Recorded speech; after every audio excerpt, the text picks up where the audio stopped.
O tema escolhido para a realização do trabalho de patologia clínica foi a avaliação de exames complementares para a detecção de possível caso de ehrlichiose em cadela, e é um relato de caso. O grupo é composto por mim, Isabelle Petterli, pelo Jó Bueno, pelo Luiz Antônio Fardim, pela Maria Júlia Fontoura e pela Mariana Zampiroli.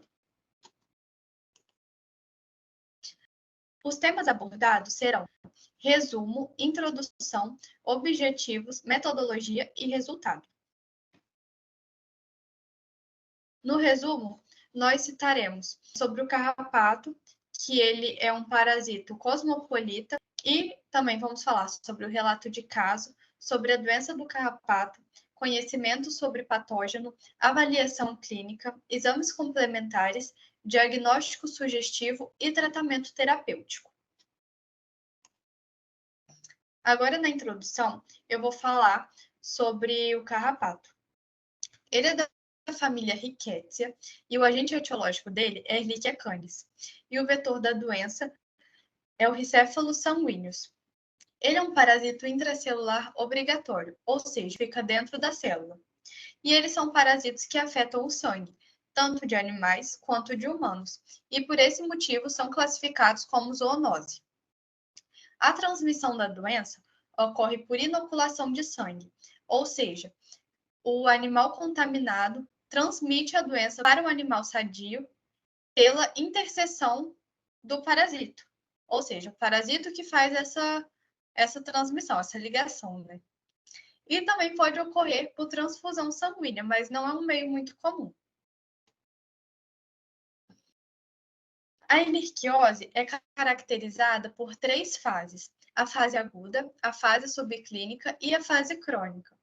E agora, na fase aguda, ela é caracterizada por hiperplasia linfocitária com inflamação, ou seja, há uma proliferação dos linfócitos no sangue do animal com posterior inflamação.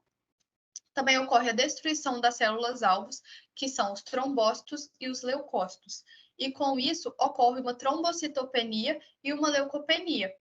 Também pode ocorrer uma anemia por conta da hemólise, que é a destruição das células, e também pela supressão na produção de hemácias, pelo organismo estar comprometido, né? E os sintomas principais dessa fase são hipertermia, anorexia, perda de peso, astenia, febre e vômito. Também pode ocorrer uma vasculite, que é a migração de células mononucleadas infectadas para pequenos vasos, ocorrendo uma inflamação chamada vasculite. Na fase subclínica, o parasito persiste no hospedeiro, promovendo anticorpos, e ele fica lá por um longo período de tempo. Porém, essa fase é assintomática. O animal não tem sintoma algum, mas pode dar algumas leves alterações hematológicas. E também alguns cães podem eliminar o agente durante essa fase. Não são todos que eliminam. E por último, na fase crônica, a Ehrlichia canis permanece no organismo de forma intracelular. E também ocorre a reagudização da doença, se ocorrer uma imunossupressão. Também pode ocorrer hipoplasia medular, com anemia aplástica, monocitose, linfocitose e leucopenia. Com isso, ocorre aumento dos monócitos, aumento dos linfócitos, porém, também tem uma diminuição dos leucócitos. E também podem ocorrer infecções secundárias pelo organismo do animal já estar comprometido, e também anemia normocítica normocrômica, a regenerativa, por conta da supressão à medula óssea. Então, agora eu vou falar um pouquinho sobre a doença em si, a ehrlichiose. A transmissão é feita a partir da picada do carrapato Rhicephalus sanguineus. O carrapato infectado pica o animal e aí passa a doença para ele. Outro tipo de transmissão é através da transfusão sanguínea, onde é transfundido o sangue de um animal infectado para um animal saudável, e aí tem essa transmissão. Em relação aos sinais clínicos, o animal pode ter febre, letargia, anorexia, pode ter as mucosas pálidas, ao exame físico, o médico veterinário pode identificar linfadenomegalia, que é o aumento dos linfonodos. No exame de ultrassonografia, a gente pode observar esplenomegalia, que é o aumento do baço, e entre outros, né? Para a gente diagnosticar, a gente observa através dos sinais clínicos, né? O histórico do animal, alterações no hemograma, achados citológicos e uma observação muito comum é os carrapatos, né? Os carrapatos presentes no corpo do animal. Às vezes pode ter alguns isolados, ou muitas vezes também pode haver a infestação de carrapatos. Referente ao diagnóstico laboratorial, a gente pode observar através dos exames de PCR, o exame de ELISA e entre outros.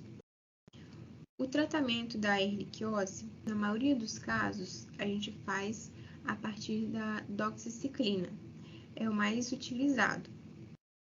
E aí também tratamento de suporte, né? Porque muitas vezes o animal vai ter anemia, né? E aí a gente suplementa com vitaminas, ferro e tratamento de fluidoterapia e entre outros. E para a prevenção dessa doença, a gente deve ter o controle dos carrapatos, né? O tutor deve controlar os carrapatos no animal, no ambiente.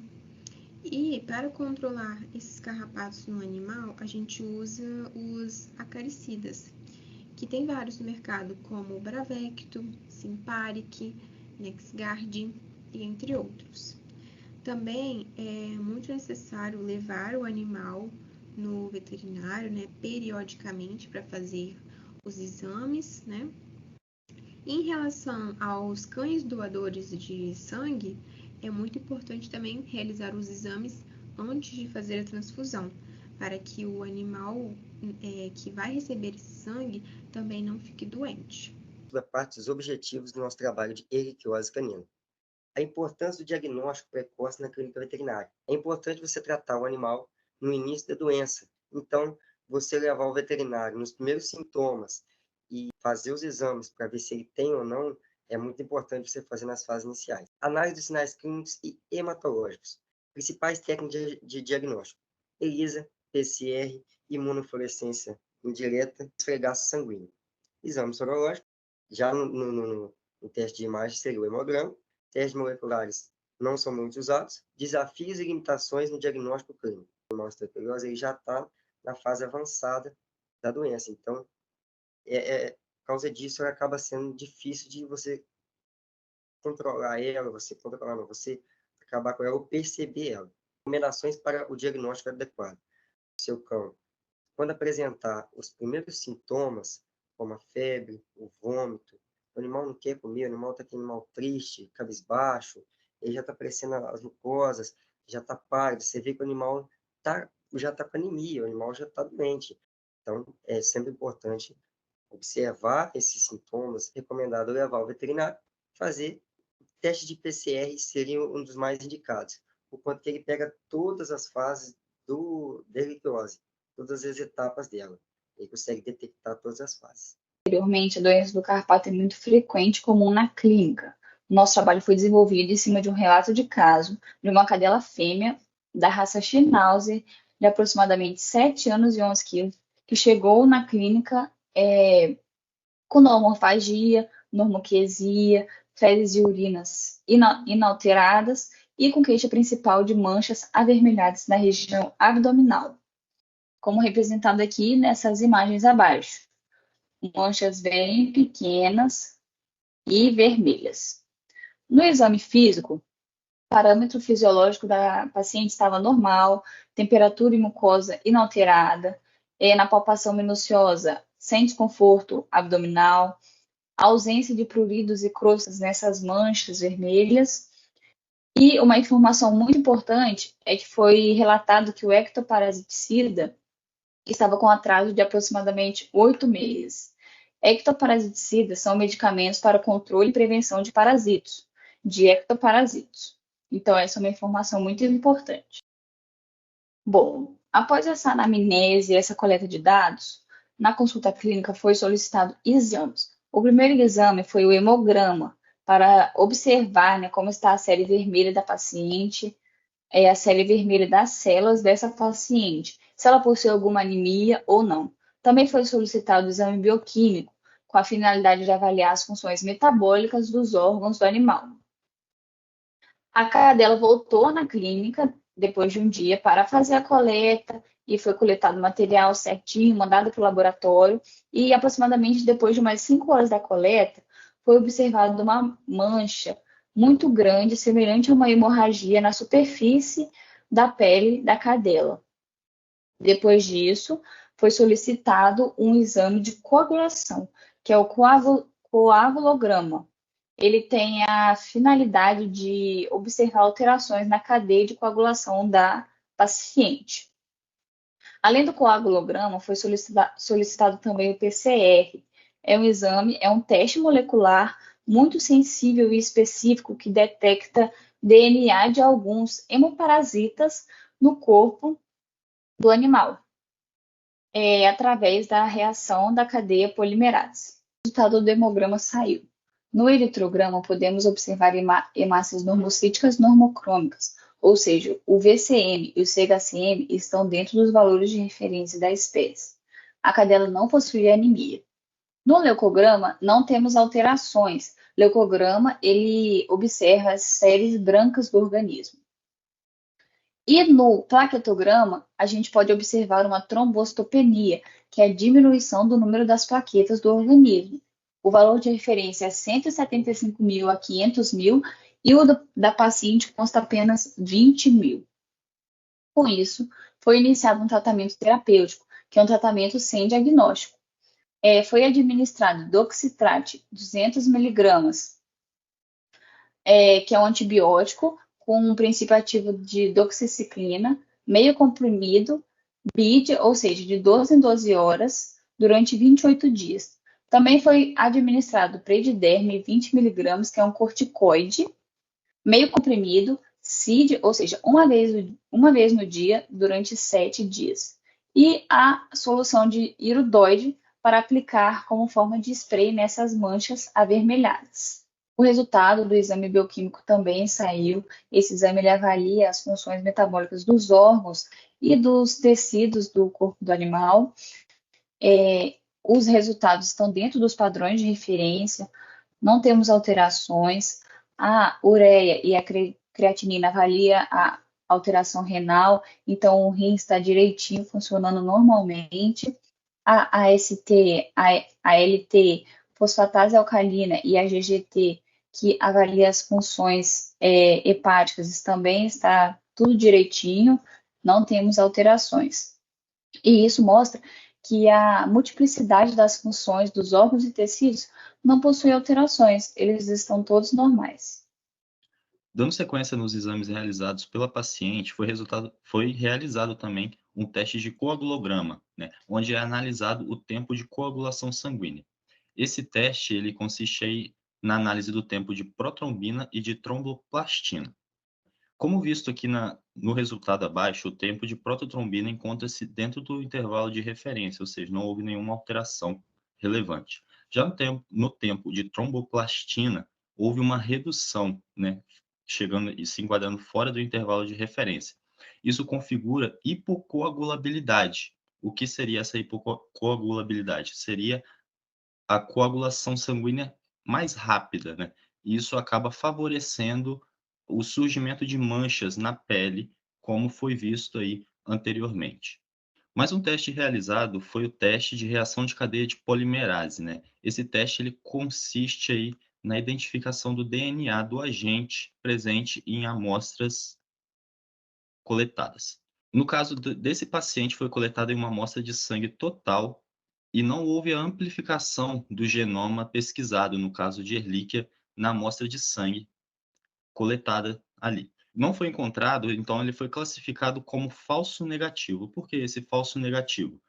Pois nós sabemos que quando a infecção se encontra em estágio crônico, esse agente ele encontra-se presente principalmente nas células do baço do animal e não na circulação periférica, né? Isso acaba desfavorecendo o exame onde é feita essa coleta de sangue total, é realizada, né, através da circulação periférica. Após esse resultado falso negativo do exame de PCR, após esse resultado falso negativo do exame de PCR, foi dado continuidade ao tratamento que o animal já vinha realizando à base de doxiciclina e prednisolona. E foi também solicitado a realização de novos exames de hemograma, como esse que nós vamos analisar agora. Esse exame ele foi realizado 7 dias após o início do tratamento do animal. No eritrograma, na série vermelha, nós não observamos nenhuma alteração expressiva quando comparado com o primeiro exame. Já na série branca, nós vamos ver algumas alterações, como, por exemplo, a leucometria global, essa que o valor praticamente dobrou quando se comparado com o primeiro hemograma realizado pelo animal, chegando aqui no valor de 11.900. Outras alterações observadas é que teve um crescente número de neutrófilos segmentados ou maduros. Tivemos também a diminuição de linfócitos e monócitos, né? Então tivemos aí um quadro de monocitopenia. E por fim, o número de plaquetas também aumentou, tá? Porém ainda se enquadra como trombocitopenia, pois ele encontra-se abaixo do valor de referência. O último hemograma realizado, com 15 dias de tratamento da paciente, nós podemos observar algumas alterações. Na série vermelha, mais uma vez, não tivemos alterações expressivas. O maior número de alterações que tivemos foi aí na série branca, no leucograma. A paciente, nesse exame, apresentou um quadro de leucocitose, que é o aumento do número de leucócitos globais, que aí com 22.300 leucócitos, nesse estando acima do intervalo de referência. Apresentou também um quadro de eosinopenia, que é o número de eosinófilos abaixo do intervalo de referência para a espécie. Um quadro de monocitose, que é o aumento do número de monócitos, e também um quadro de neutrofilia, que é o aumento do número de neutrófilos estando aí acima do intervalo de referência. Por que que isso ocorre? Isso ocorre devido ao animal estar tendo um tratamento com corticoide, que interfere aí de diversas formas na medula do animal, alterando essa produção dessas células. Outra coisa que pode ocorrer também devido aí à corticoterapia é a redução do processo de diapedese, que é o processo de saída dessas células da corrente sanguínea para os tecidos, né? Então, isso acaba retendo o maior número de células dentro da circulação sanguínea com o aumento da concentração. Isso pode favorecer também a formação de neutrófilos hipersegmentados, que são neutrófilos mais maduros, que estão ali há mais tempo, porque eles não conseguem justamente sair da circulação sanguínea para o tecido. Nesse caso, essa neutrofilia ela é classificada com desvio à direita, por ter aí esses neutrófilos hipersegmentados. Com a análise agora do número de plaquetas, nós tivemos aí a melhora no quadro de trombocitopenia que o animal apresentava anteriormente no exame, né? Agora ele estando aí no valor de 280, se enquadrando dentro do intervalo de referência para a espécie. Bom, agora eu vou falar sobre os resultados obtidos. Então, a paciente chegou lá na clínica e aí foram solicitados exames de hemocreto, bioquímico, teste de coagulação. Houveram alterações no teste de coagulação e no hemograma, onde a gente conseguiu a trombocitopenia, que é o aumento da taxa de plaquetas, né? A paciente, ao realizar o clínico, a médica notou manchas avermelhadas na região ventral do abdômen, são chamadas de equimose. E aí houve a suspeita de ehrlichiose. Então também foi solicitado um exame PCR, que é a cadeia da polimerase, né? E o resultado foi falso negativo. Então, como tratamento terapêutico prescrito doxitrate, doxiciclina e o prediderme, o prednisolona, corticoide. Então, com esse tratamento terapêutico, na primeira semana, não houve muita alteração no hemograma, repetiu-se o hemograma, né? E não houve muitas alterações.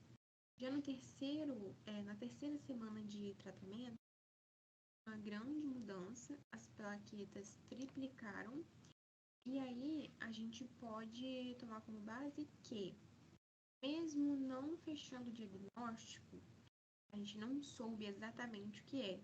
Então, o diagnóstico foi inconclusivo. Mesmo sendo inconclusivo, com o tratamento terapêutico, o animal foi melhorando, né?